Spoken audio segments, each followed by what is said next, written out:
كنت رايحة أعمل شاليهات ليا أنا وصحابي، قالوا عن الجهل نعمة وبسببه عملوا مليارات وأسسوا أكبر المؤسسات والمدن في العالم على غرار الملياردير جينسن هوانج. سميح سويرس طلع لأول مرة يكشف سر عن حياته العملية قلب السوشيال. يا ترى قال إيه وإزاي الجهل ساعده يكون الثروة دي؟ تعالوا نعرف إيه الحكاية.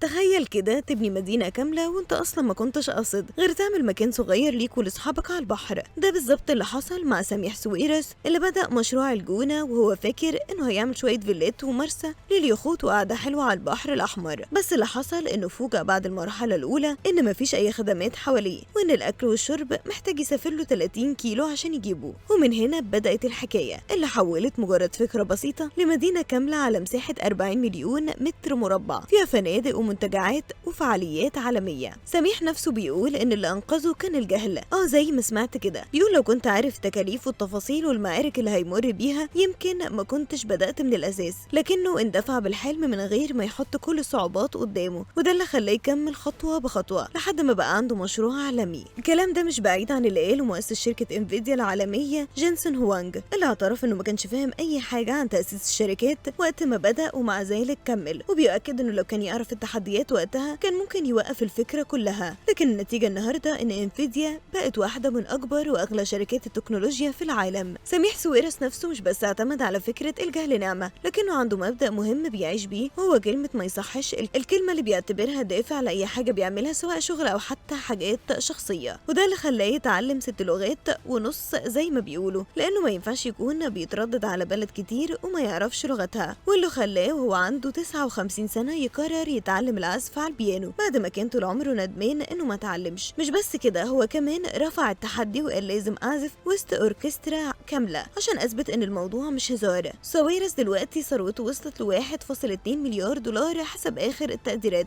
لكن لما تسمع طريقته في الكلام تحس انه بيشوف النجاح مش بس في الفلوس او المشروعات الكبيرة. هو شايف ان الانجاز الحقيقي انك ما توقفش عند حدود معرفتك او خوفك من اللي جاي، وانك ساعات تبقى محتاج تغمض عينك وتاخد الخطوة الاولى حتى لو مش عارف التفاصيل كلها. في النهاية اللي ممكن نتعلمه منهم ان النجاح ساعات مش بيجي من انك تكون عارف كل حاجة، بالعكس ممكن الجهل يكون هو اللي بيفتح لك الطريق، لانك لو عرفت حجم العقبات يمكن عمرك ما كنت هتبدأ. وسميح سويرس والجونة وانفيديا واي قصة نجاح كبيرة دليل ان الخطوة الاولى اهم من الخطة الكاملة، وان الشجاعة انك تجرب وتتعلم في السكة اهم من انك تبقى قاعد تحسب وتخاف وتفضل مكانك.